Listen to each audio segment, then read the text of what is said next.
Salama jiaby ho an'izay manaraka an'ity chaîne ity, engane ho feno fahasalamana ny androandroany sy izay mbola mety ho vakivakina ny ampitso na ny afaka ampitso. Androany moa isika hizara vaovao mandalo sy zava-misy. Izay foana moa ny zavatra izay fampizarantsika ato, nohony zany dia tsy atsarotra antsika izany fizarana vaovao izany. Fa mialohany hizarantsika ny zava-drehetra dia toy ny mahazatra foana ary efa fantatranareo rehetra, azadino ny mi-abonné ny chaîne antsika ho an'izay vaovao ary ho an'izay efa ato kosa dia azadino ihany koa ny manisy like ny video, izany hoe manisy j'aime ny video izay alatsakay ato, ary noho ny farany dia ametraka ny commentaire. Ndeha ary ataontsika izany fanaovana abonnement izany mialohan'ny zava-drehetra ary toy izao ny fanaovana azy.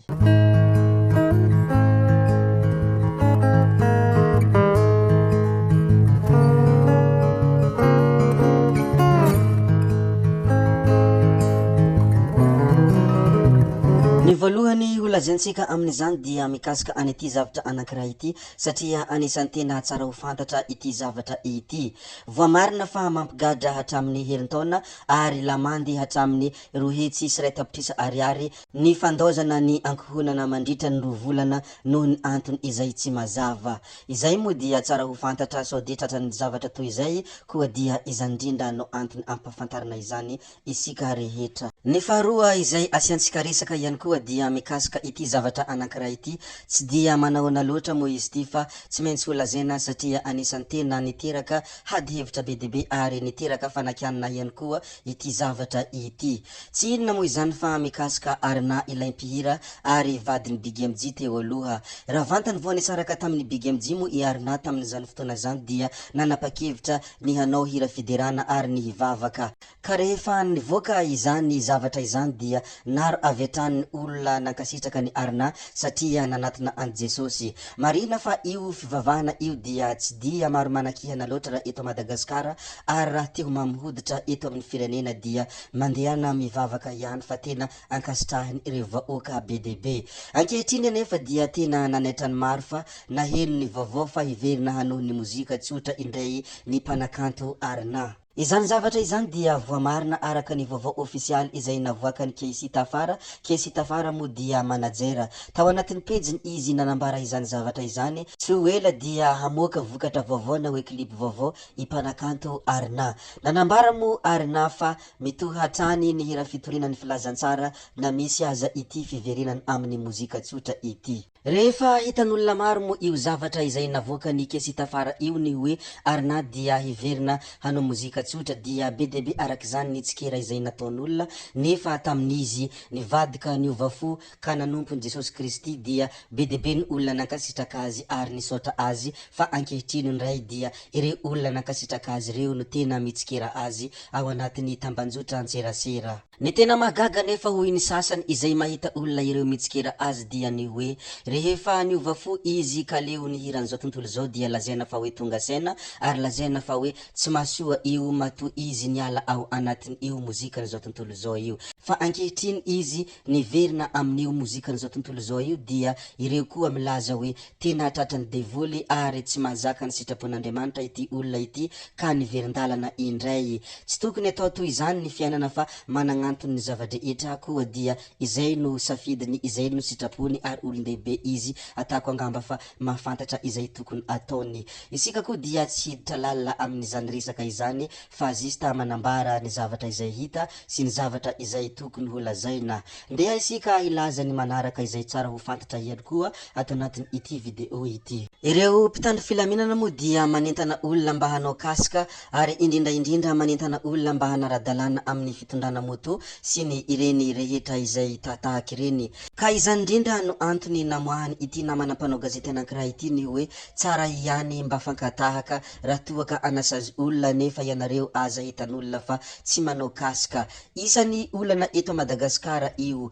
natao ho aniza ny lalàna hoy Fernanzelo tao anatin'ny pejiny. Ny antony nahatonga izy nilazany zany dia ireto misy sariny mpitandro filaminana izay mitondra moto, mitaingina moto nefa tsy manao kasika, nefa izy ireo dia manenjika olona tsy manao kasika ary manasazy olona izay tsy manara-dalàna ka napetrany ny fanontaniana hoe natao ho aniza ny lalàna ary nanafatrafitra ihany koa izy hoe tsara ihany mba fankatahaka raha toa ka hanasazy olona nefa ianareo aza hitan'olona fa tsy manao kasika. Io dia isan'ny olana eto Madagasikara satria misy mieritreritra hoe ambonin'ny lalàna raha araka an'ity fanehoan-kevitra izay nataony ity.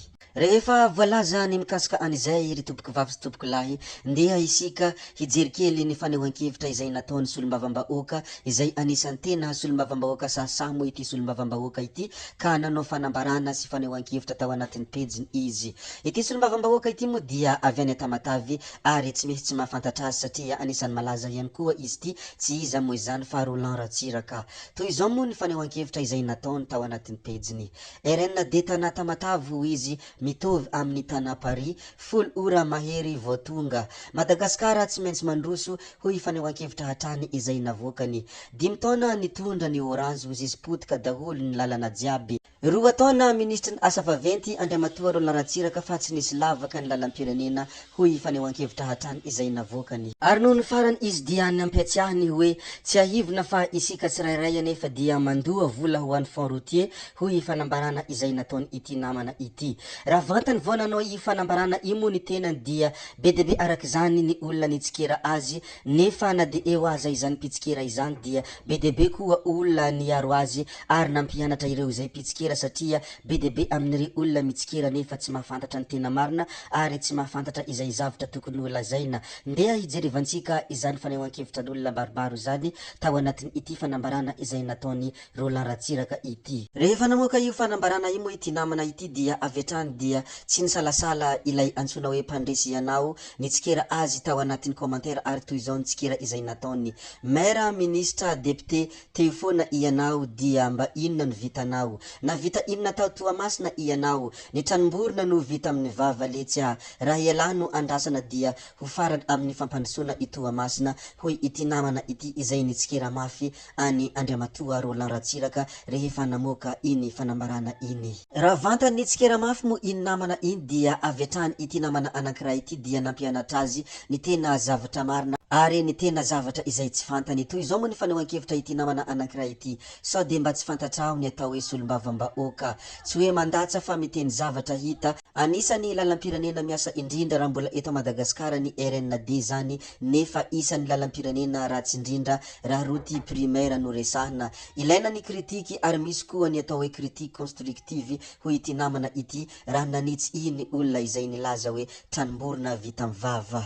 Ny sasany raha temo nilaza ka nanao hoe zao gaga miamino izy itiavana fa ry zalahy tsilda mandeha avion sy eleko mankany, dia ianareo ohatrany hoe vao nahita pisinina sy toerana hitsangatsanganana zany.